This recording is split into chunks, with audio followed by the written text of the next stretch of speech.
دونك اول حاجه الناس اللي ما كيعرفوش شنو هو الروتور، اللي كنكونوا كنصيفطوا بعض المنتوجات ديالنا، فالناس ماشي كاملين كيشريو، كاين الناس اللي كيشريو، كاين الناس اللي كيرجعوا لنا هذوك المنتوجات، كيتسمى الروتور. هادو الناس اللي ما شراوش داك المنتوج.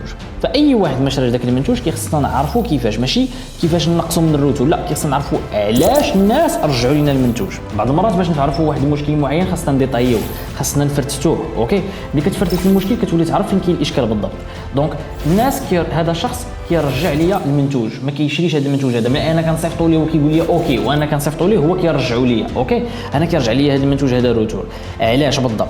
واش هذا الشخص هذا شاف هذا المنتوج هذا في بلاصه واحده اخرى بثمن اقل، اللي هو نفس هذا المنتوج هذا اللي عندك نتايا شافه هو في بلاصه واحده اخرى بثمن اقل؟ واش هذا الشخص هذا تم تعطل عليه انه شي واحد تعطل عليه مثلا ليفرور باش انه جاب ليه المنتوج اللي هذا ما بقاش موتيفي باش انه ياخذ داك المنتوج؟ واش هذا الشخص هذا ما تمش تاكيد الطلبيه معاه بطريقه مزيانه؟ يعني الناس اللي هضر معاهم في التليفون كان شاك فيهم لانه ما خلاوش يكون مرتاح وما خلاوش يكون متحمس باش انه ياخذ داك المنتوج. كاينين بزاف ديال العوامل اللي كيديروا هذا المشكل هذا ديال الروتور، اللي كيخصنا حنايا نعرفوا انه شنو هما المشاكل اللي كيديروا هذا الروتور باش كنعرفوا شنو هما الحلول. اوكي،